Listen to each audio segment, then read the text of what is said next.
सालिक हुसैन दूसरे दिन जब तक पार्लियामेंट हाउस नहीं पहुंच गए, उन्हें उस वक्त तक फोन आते रहे। तारिक बशीर चीमा बहावलपुर में थे, उन्हें फोन करके कहा गया कि आप खुद आएंगे या आपको लाने का बंदोबस्त किया जाए।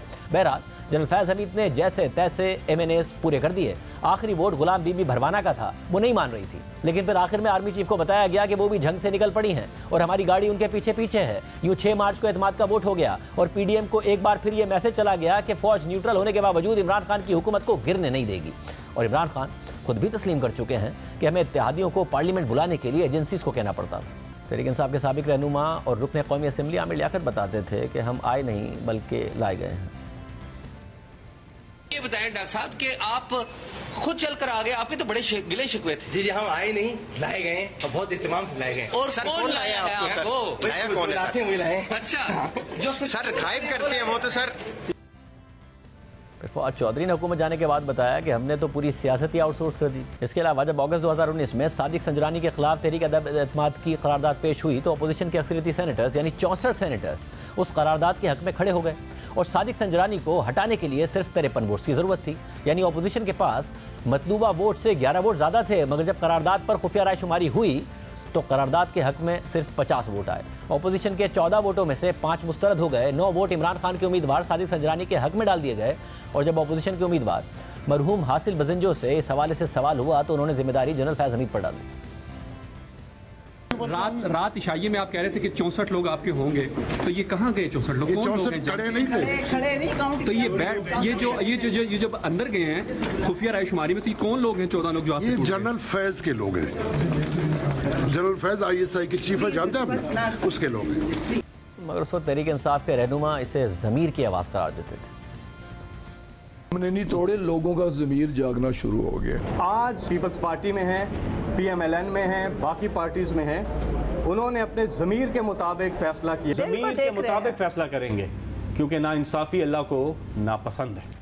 इसके अलावा इमरान खान के दौर में अपोजिशन के खिलाफ केसेस बनाने और हुकूमत की केसेस में रिलीफ फराहम करने के लिए भी जनरल फैज हमीद ने मुबैना तौर पर अहम किरदार अदा किया, क्योंकि शौकत तरीन को जब इमरान खान वज़ीर ख़जाना बनाना चाहते थे तो उन पर नैब का केस था और उन्होंने शर्त रखी थी कि उनके केस का फैसला हो जाए तो ही वो कोई ओहदा कबूल करेंगे। वज़ीर ख़जाना बनने से चंद दिन पहले हमारे प्रोग्राम में भी शौकत तरीन ने यही बात कही थी और फिर शौकत तरीन वज़ीर ख़जाना बन गए। और हाल ही में इस हवाले से ये तफसीलात सामने आई कि जनरल फैज हमीद ने शौकत तरीन के खिलाफ केसेस ख़त्म कराए और फिर खुद शौकत तरीन ने तस्लीम किया कि उनकी जनरल फैज हमीद से अपने केस से मुताल्लिक बात हुई थी।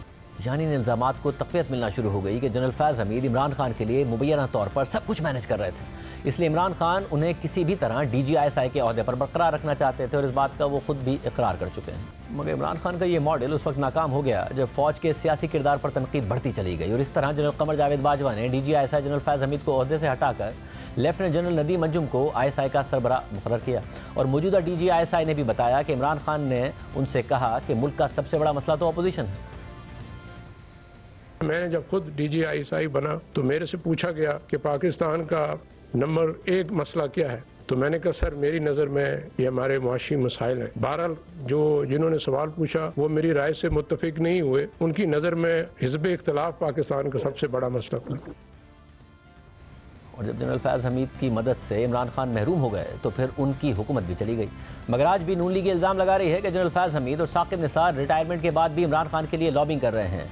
आज हमने साबिक DGISI lieutenant general Faiz Hamid पर लगने वाले इल्ज़ामात से मुतालिक उन्हें प्रोग्राम में आने की दावत दी और कहा कि आपसे इन सवालात से मुतालिक इंटरव्यू किया जाएगा, जिसमें पहला सवाल ये था कि मरियम नवाज और दीगर सियासी रहनुमाओं के मुताबिक आपको कोर्ट मार्शल का सामना करना चाहिए क्योंकि आप 2017 और 18 में सियासी इंजीनियरिंग में शामिल थे, अदालतों के फैसलों को मैनेज करते थे और जैसे शौकत सिद्दीकी के घर जाकर अपील की दरख्वास्त को मैनेज करते रहे। दूसरा सवाल यह था कि आपने साकिब निसार के जरिए इमरान खान और जहांगीर तरीन की नाअहली को मैनेज किया। तीसरा सवाल जिससे मुतालिक हमने उन्हें इंटरव्यू की दरख्वास्त की वो ये था कि आपने सेनेट चेयरमैन सादिक संजरानी के खिलाफ तहरीक अदम एतमाद को मैनेज किया। चौथा सवाल यह था कि आपने 2021 में इमरान खान के लिए एतमाद के वोट को मैनेज किया। पांचवा सवाल यह था कि आपने इमरान खान की हुकूमत के हक में वोटिंग के लिए इत्तेहादियों को मैनेज किया। और छठा सवाल यह था कि आपने कामरान खान को जवाब देते हुए ये कहा कि आपने सिर्फ आर्मी चीफ के फैसलों की पैरवी की है। तो क्या आप पर सियासी रहनुमाओं की तरफ से जो इल्ज़ामात लगते हैं, क्या आपने वो सब कुछ आर्मी चीफ के कहने पर किया था जिनके आप मातहत थे?